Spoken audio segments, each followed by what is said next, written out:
Hello and welcome to episode 118 of PubShorts, titled House of Cards. My name is Dr. KK. I'm the innovation officer at Inago, and what suited up or whatever, jacketed up is a, I guess, a little cold feeling. Tony O'Rourke. It's cold in the UK. It's cold in the UK. It went into minus. I had to scrape ice off my car yesterday.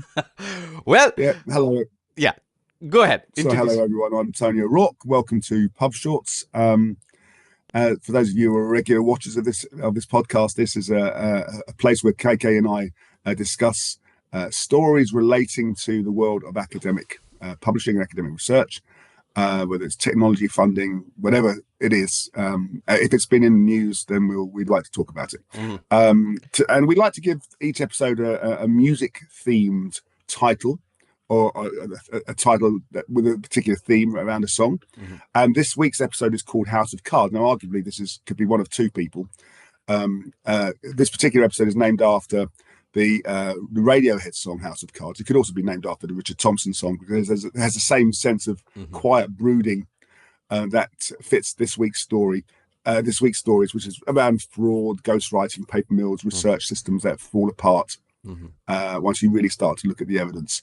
So, welcome to PubShorts, episode 18, House of Cards. Yes. Thank you, Tony, for the wonderful introduction. And talking about things like falling apart, scientific systems and academic publishing in itself is facing a crisis of reproducibility and replicability. So let's start with a story titled Reproducibility Failure in Biomedical Research Problems and Solutions. This is from the Annual Review of Medicine. So the authors point out that even though everyone knows about the problem, the reproducibility problem, solutions are not consistently applied or well tested. So this particular article looks at what causes reproducibility issues. I mean, what results in reproducibility and what causes concerns related to reproducibility, how the research is done, written about, and reviewed. And it also checks if the proposed fixes actually work and if they're a good idea. So it comes from a giant in the field, John Inadis, who I happened to meet at the peer review conference. He's in this research integrity peer review circles, he's a well-known as a thinker, thought leader. And so the authors, including him, stress the need for smart changes that improve reproducibility without hurting new ideas or causing new issues or new like fresh issues. And they believe that carefully studying research methodology, which is meta research, so you analyze research, you do research on the research robustness, and that is what is meta research, and that is key to making science better in the long run. And the core point is meta research is very important, at least in terms of ensuring that the robustness of studies is there, or published research is a norm, so that reproducibility is taken care of. So Tony, you probably haven't thought of meta research until I spoke to you about this right now. So what are your I'm thoughts? delighted that you've given me a definition for it. I now understand what meta research is. It strikes me as not being an active researcher. I've never been an active researcher, but I've worked in the world of academic research. That this seems to come up as such a hot topic. It Mm-hmm. makes me wonder what proportion of research that's actually published is actually reproducible. There must be some kind of measures that a funder can give, that an organization can give, Right. to ensure that any research that's being funded has to be reproducible. Surely there must be some kind of measures to ensure that, if we're doing the research, it's not just doing it for the research for the benefit of that department, but for the benefit of all science. Mm-hmm. So why are there these rules? Well, why the right Or maybe question there is, are, and I just don't know yeah, about it. that's the problem. There are, if even if there are rules, they are inconsistent and they're not applied across, and these are things that need to be taken care of in at least in one part of the entire academic research output creation and publishing workflow, right? So Yeah. peer reviewers can be held responsible for it, but they are not the only people who should be. Researchers themselves should sort of take most of the ownership in terms of making their methodology. The publish or perish is a problem, in the sense, if you want to do things fast, then you're probably not going to be ensuring that your methodology is robust enough, or whether it needs, as in what you're doing needs to be done, for example, even though that sort of is a counter argument to reproducibility as well. So, but at the same time, I, there's lots of problems. Yeah. I was about to say, on the one hand, I would argue that I don't think peer reviewers should necessarily be responsible. But then again, more I think about it, if there is if something is going to be funded and it's down to the peer review decision, then there should be rules that come out of that peer review decision and say, okay, if we're going to fund this, it's subject to this, and this. You might need to make sure Yeah. that the research is reproducible, that it's transparent, that the data is shared, whatever those rules are, so that there is an ability to be able to check the outcomes more quickly. Yeah. So things are expected to fall through the cracks, but the cracks are so wide that just about Yeah. everything falls through. That's the problem. It's not so much a crack; it's more like a what do you call it? Gaping. Yeah. Pothole. Chiasm is what I was going with. Yeah. Anyway, so moving on to a related, but a blog opinion piece, which is from Bishop blog, ramblings of academic related matters. So this is from Bishop's blog, titled "Problems with eLife's New Article Type Replication Study." So that is article type. So let's talk about some of the points discussed. So the author is Dorothy Bishop, a professor of cognitive neuroscience at Oxford University, and she shares a thought on these replication studies as a research article type. So initially, Dorothy or Dr. Bishop was interested in these but became dismayed on reading the details. So she argues that eLife's approach will likely lead to failure. So why? So some of the reasons are part of her suggestions to eLife. So she previously suggested eLife adopt a results blind selection to combat publication bias, which favors positive results and leads to canonization of false facts. While registered reports can mitigate this, she believes that the current eLife proposal for replication studies is too timid, and the main issues she lists are the studies will be submitted after completion, meaning that editors might still favor successful replications over methodologically sound ones, reintroducing publication bias, and the requirement for the authors to liaise with the original study authors is also considered problematic because they may not be available. And from her past experiences, many authors are unresponsive or obstructive, in the sense preventing new researchers from trying to replicate their study, making replication difficult. So all in all, she fears this setup will discourage scientists from undertaking replication studies, as they are often seen as less prestigious or harder to fund. And she predicts that eLife will accept only very few studies because of all the problems that she's listed. And as a solution, she suggests is to incentivize and judge replication studies based on methodological robustness, which is very hand in hand with what we just discussed in the previous Yeah. related Yeah. research paper. So I found this fascinating in the sense I want more opinion, I mean maybe educated opinion on these newer, let's say, research article types that are coming up every year, as well as the newer models and everything. Scholarly Kitchen is one sort of a source for this, but I really like the fact that there are people who are raising their voices, and I want more people to raise their voices. And they can be wrong, but that's the whole point. We need to get into a conversation and then figure out what is probably the long-term view for some of these. So your thoughts on this, Tony? I don't know. Nothing really, apart from to say I think this is we've already touched on this, but it's the lack of availability, the inability to reproduce research studies, replication studies, is a major threat to, I think, to academic research moving forward. People shouldn't be protecting their egos; they should be thinking about the good of the science. Yeah, and some of the solutions, obviously, I mean, you probably have already thought about this.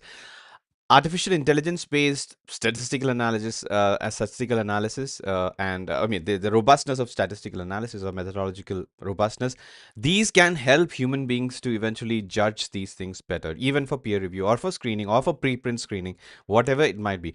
And that's the way. I don't think it's a case of can. I think it's going to be a case of is and will. Right, and so that is probably the future. That is the future, as you would say. And let's hope that more publishers, more sort of publishing workflows integrate the right tools into the system. So yeah, I'd like to see publishers doing more to sort of promote reproducibility as well. I don't know what they might do, but something that watermarks the article to demonstrate that something's been reproduced may help. Yeah, and that's why kind of open peer review, open collaboration, sort of more open commentary would help. Like a reproducibility index, for example. Something like that. Yeah. All right, good idea. Let's hope that somebody picks it up. And talking about automation and research integrity related aspects, so we have a story from Retraction Watch titled "Widespread Image Reuse Manipulation Uncovered in Animal Studies of Brain Injury." So just to contrast, we have already found a lot of these studies, as in image manipulation issues in human studies in neuroscience. Alzheimer's is a good example. So, a new analysis has found that over 200 papers on preventing brain injury after stroke contain problematic images. These issues include duplicated Western blots. So this image is representative. Western blots and reused tissue and cell images, often presented as different experimental conditions. So, out of 608 studies analyzed, the number is somewhere here. Yeah, there.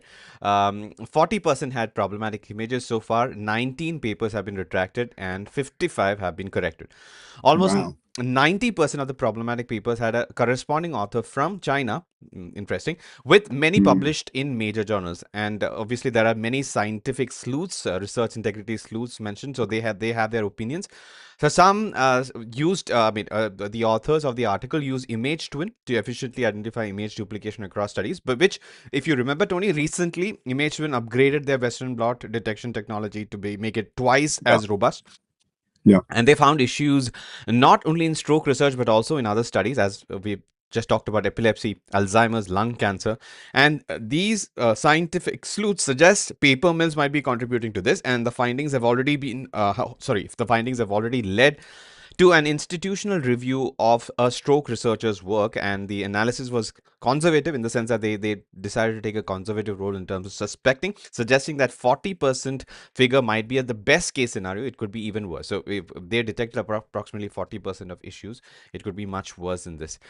This is a concerning issue, and image manipulation detection will likely increase in frequency and in terms of severity, considering the tools that researchers have on offer, especially when the tools fall in the hands of bad actors. At the same time, there are companies like ImageWin and Proofig who are improving their technologies, but the whole point is that they themselves might not be enough. They might need a human overview and an expert to look at it to see what has actually happened. So your thoughts on this, Tony? There was a comment in the paper that said that they said that the analysis was conservative, that there could be as much as Yeah, 40% yeah. of content could be retractable, which is, you put that across the entire industry. That's scary in terms of, um, leading to sort of lack of faith and belief in the value of our ecosystem. Yeah, there have to be stronger controls. Publishers need to be doing more in policing the content, not policing, but Mm-hmm. controlling the content that's coming through, and making peer review decisions more difficult, Mm-hmm.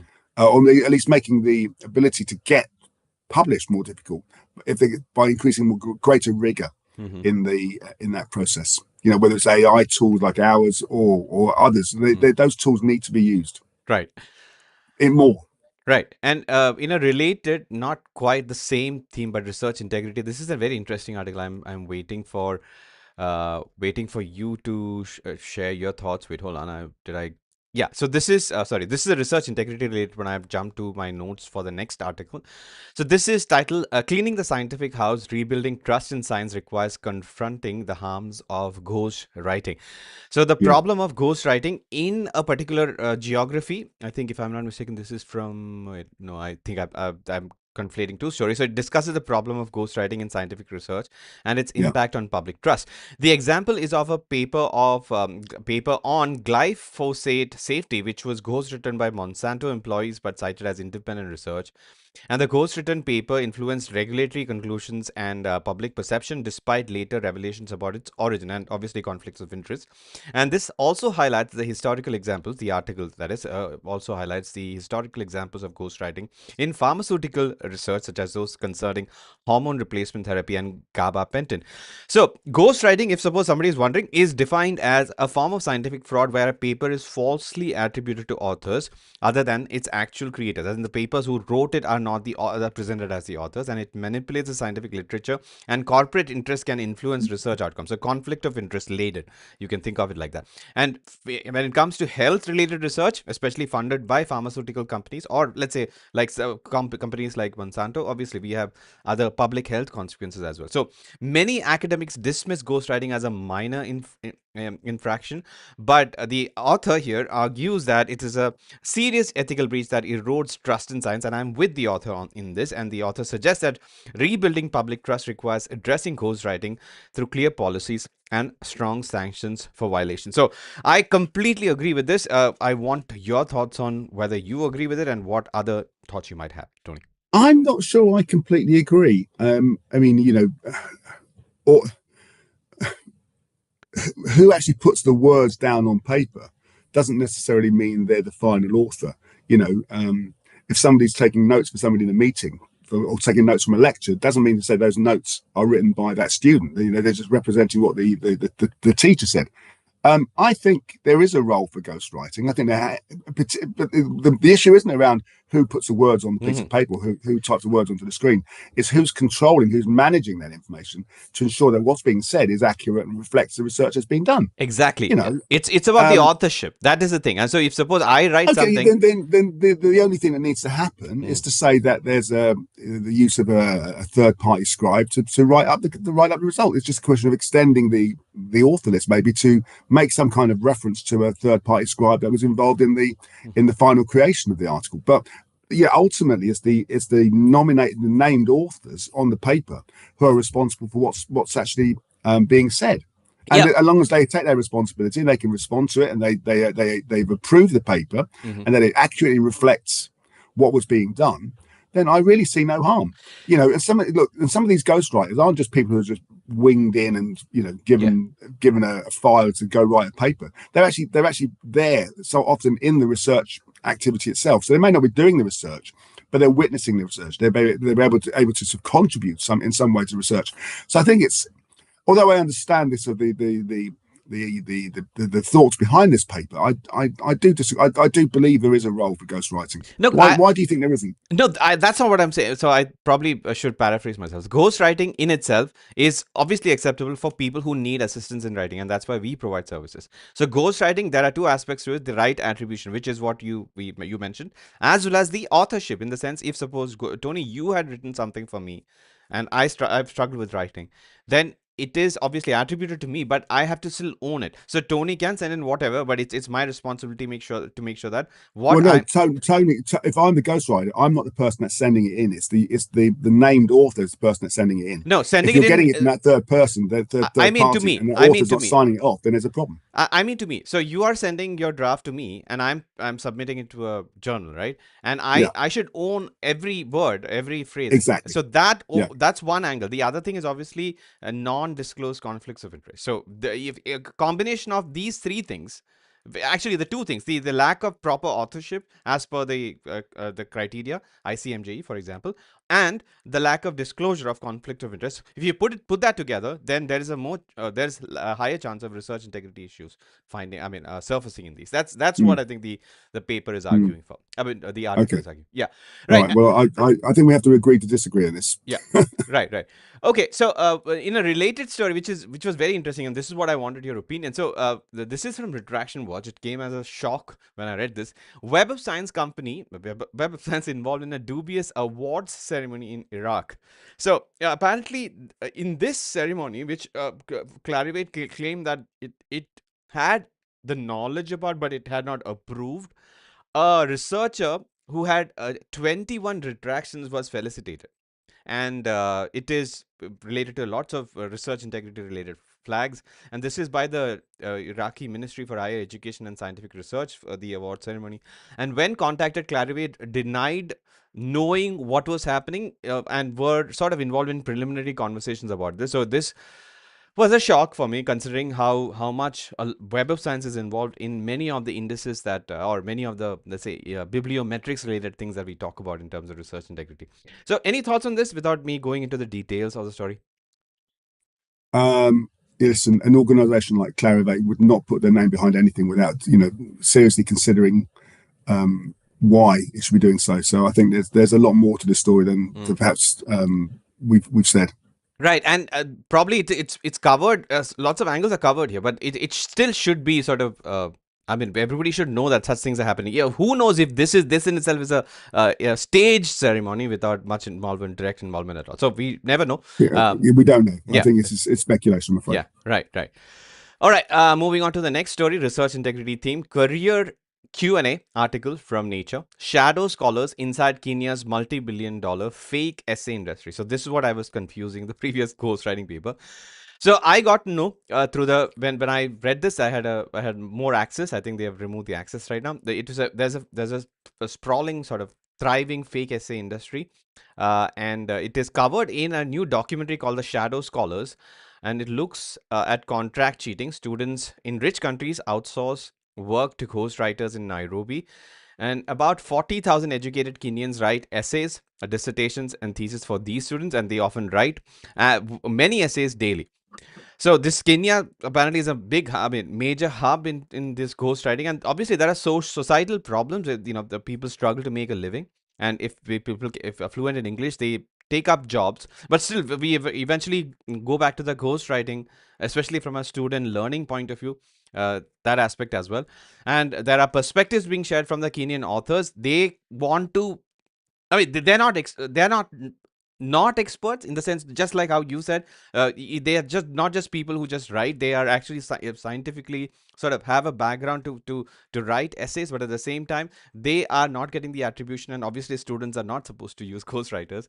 So Yeah, there are these yeah. things, I but think it's more the latter. yes. So, what are your thoughts? So, this is what I was sort of conflating with the previous one. But again, I did not know about this, and many freelancers, that freelance editors and writers, etc. They are from the gigantic continent Africa. Maybe some from Kenya as well. So you cannot sort of stereotype, pigeonhole Kenya into something, but at the same time, ghostwriting, especially in the point of view of student essays, will be a problem if suppose we are looking at, let's say, responsibly making sure that giving the students the actual education and learning and growth from the point of view of them knowing what they're learning, and avoiding or preventing, at least preventing, decreasing ghostwriting, if using such, let's say, ghostwriting operations. So what are your thoughts, Tony, on this? I think it's very sad that students feel they have to cheat to actually get through their learning or their arguably not learning process. It kind of, for me, underlines the importance of testing and examinations. If students are going to cheat like this, whether it's at degree level, I've heard of cases that even at high school level, where people are getting third parties to write essays for them, for example. Then the only way you can completely stamp that out is by making the testing more rigorous. Right. And ensuring that if the child's going to learn, then the only way you can test that is in a fair, unbiased testing environment. Right. On to the And last. if a student is found to be cheating or using ghostwriters for their own assignments, then frankly, then they should be disciplined. All right, moving on to the last main story. It's a news article from Nature. China's new scientist visa is a serious bid for the world's top talent. So we've got a new visa. US is taking away visas. China is adding visas, almost dovetailing right now. So this one is called the K visa. I don't know if you have if you read the article, 20. So for young foreign STEM researchers, this visa allows them to move into China without needing a job offer first. And it's seen as a big move to attract top global talent in fields like AI and robotics. And other countries like South Korea and Singapore also have similar visa programs. The K visa has a specific eligibility criteria related to age, education, and work experience, prioritizing graduates from recognized universities. And this is happening, as I mentioned, at the time when US is making it harder for students. Yet, I mean, despite the US, visa sanctions, I heard a news story. I mean, maybe I read it on the Times of India, that 10% increase in Indian students in the US institutions. Now, I don't know. The math doesn't check out, but that is the case. But US is tightening. China is welcoming. So China might face challenges like language barrier and internet restrictions, but still, they are hoping that they'll attract talent, and it is also, China is also hoping to ease immigration for other high-tech workers as well. So the exact sort of opposite thing that is happening in the US, which is not surprising for me, because we've been talking about how China is a leader in scientific research and in such programs. So Yeah. the trend will likely continue for the foreseeable future, right, Tony? Yeah, absolutely. And just to go back on a comment that you made earlier on about, perhaps lack of resources. If you're working for a Chinese university, and particularly the top tier of Chinese universities, the likelihood is, you're going to have the same kind of access to academic content. In some cases, probably more access to more content than some of your Western counterparts, because although there are restrictions in terms of how Chinese researchers can access the internet generally. there are ways in which Western content is made available, which is actually then often, very often supported by the publishers themselves to ensure access. Right. So, I think a top researcher who's considering a career in academic research in China needn't worry about access to content; they'll have it. Yeah, and our colleagues from Charlesworth are making it possible through their award-winning Charlesworth Gateway as well for many of these things. So that's has to be mentioned along with this, right? That's Yeah, yeah. some slightly different story, but yes, Yeah. you're right. Yeah, yeah. All right. So quick hits time. We have four. The first one, another term that you might not be familiar with, Tony, prevention of endogamy or endogamy in the editorial board. Endogamy, and I'm not sure how you pronounce that. Yeah. Endogamy. Yeah, so it means too many editors from the same university. When you're talking about university or organization specific journal, and this practice is common in university journals, and it happens due to traditions, limited resources, loyalty, and unclear selection processes. Too much endogamy can harm peer review and journals' reputation. So this article explores why this happens, looking at university structures, national policies, and how academics are evaluated, and reviews ways to fix it, like being more open about editorial decisions and diversifying the people who review papers. And some of the strategies proposed include making editorial processes clearer, using different ways to review submissions, and having more oversight. The whole point is to balance the need of the universities with that of publishing standards as per research integrity. So very interesting. It is research integrity. It's a sort of a set of research integrity issues, at least at the editorial level, when you have endogamy. Very interesting article. I wasn't aware of it. The concept of endogamy in publishing until I read an article on the Scholarly Kitchen a few months ago, and this is second article that I'm reading about it. Hmm. Any thoughts? Well, no, it's curiosity really. You often see journals, particularly from lesser developed countries, or perhaps countries where they have a lesser developed ecosystems for research, where multiple editors and multiple authors from the same institution. So it's almost like, that what they used to call it, when authors are writing for their own benefit rather than anybody else. That's really, I think, it's just a case of catch up. If the institution is serious about a journal having an international reach, it needs to be shown to have clear rules around its integrity, around a selection of editors, a selection of authors, a selection of content. Yep. Because without that, then those journals that content won't be taken seriously. Right. Moving on to the next quick hit. This is from Retraction Watch, titled "Sleuths flag complete mismatch in data of BMJ stem cell study." So this is related to age inconsistencies in data. Patients over 65 were included, contradicting the study's claim of only including those under 65. And obviously, research integrity sleuths found repeating patterns and an overrepresentation of weights that were multiples of 5. And so the journal has been let known, and it is evaluating the issue. But another sort of isolated research integrity or data integrity issues that is being reported in Retraction Watch. So I would argue that some of this should have been caught in peer review, or at least at the sort of critical review by the authors or of their study group, but it has been missed. Yeah, I agree. I mean, this should have been picked up by whoever the lead author was, and if it was consciously allowed, then it should have been picked up in peer review. That's a failure in peer review, I think. Right, and we have an article from the Indian Journal of Medical Ethics related to a discrepancy or DEI in editorial boards. So global disparities and data transparency in editorial boards of prominent internal medicine journals, including allied super specialties, a wake-up call. That's a mouthful.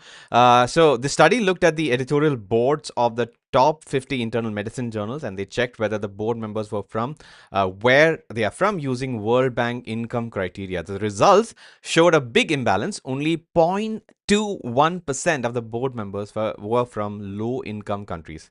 That was staggering for me. And the lower middle and upper middle income countries together is approximately 10%. So all in all, approximately 11% not from high income countries. which is incredible. This so basically this is a problem, and this needs to be addressed, and the numbers are given here. And I thought it was an interesting, and I don't know, it was not widely. I haven't heard anybody talk about such things. I know that there are articles in the Scholarly Kitchen about this editorial diversity. We ourselves champion this cause in the representation of, let's say, the East Asian researchers in editorial boards across journals. Well, what do you think? I mean, would it take time for this to get corrected, Tony, or do you need sort of dedicated measures like DEI? I don't think this is something you can force a solution on. I mean, it's all part and parcel of the failure for greater inclusivity, I think, in academic research. Look, again, having worked in academic publishing, we used to see sort of tables of where submissions were coming from, and where we were seeing the highest levels of rejection. In terms of this paper just wasn't considered to be good enough, or wasn't right, or wasn't appropriate, whatever, for the journal they selected. And loath though I'm to say, it tended to be from those lesser developed countries. It's because those researchers don't have the same access to resources, material, infrastructure that their Western colleagues have. So until that changes, and a board should only reflect the authors that are submitting, the community that's reading the journal. Right. It's going to be a very slow process to get it to any sort of equitable level. I hope it does change, but I wonder how long it's going to take. Well, DEI conversations are needed despite the efforts against, in the sense, the world is going anti-DEI for the last couple of years, starting in the US. I won't say the world is, I say certain parts of the world might. Right, in the sense that overall trend, this is reflecting in scholarly industry societies as well, but that's a conversation for another day. But the last quick hit that we have is also DEI related. It is from JAMA Network Open. It's a research letter. Under the category Equity, Diversity and Inclusion, title Equity, Diversity and Inclusion Concerns from JAMA Network Peer Reviewers. So this study looked at how often reviewers use special checkbox for EDI concerns across different JAMA Network journals. So basically, peer reviewers were provided with a checkbox and then requested to add, but apparently this was underutilized because the actual comments were not about EDI issues.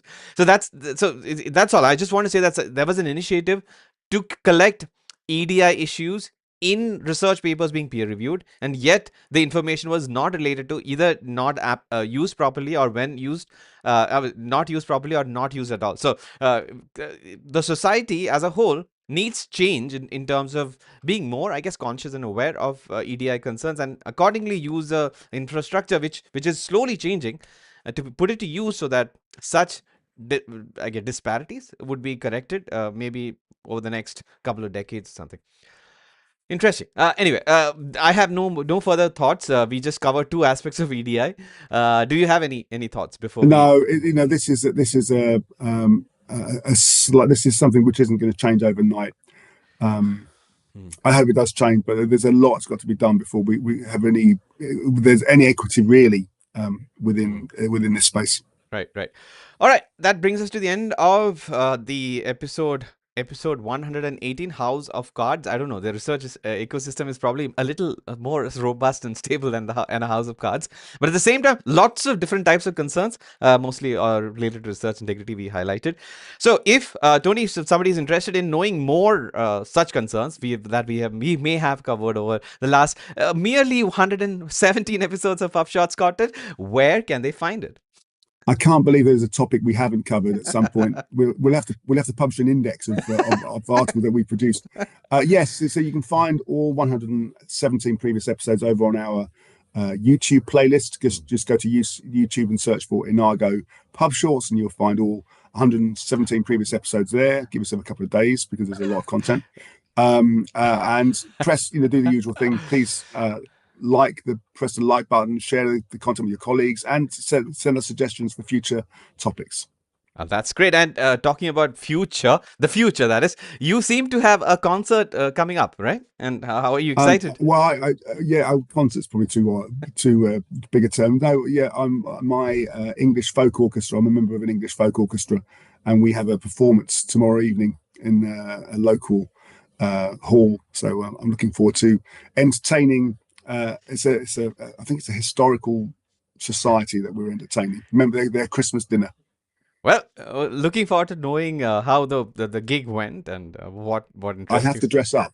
What are you dressing up as? I'll share photographs, but not here. Well, if you want to know more about, I mean, if you want me to share the photograph that Tony privately shares with me, you can get in touch with me on LinkedIn. But I won't share it. You can still get in touch with me. All right. With that, we bring everybody to the end of episode 118 House of Cards. We will see you in the next one. Thanks, Tony. I'll see you later. Bye bye. See you in the next one.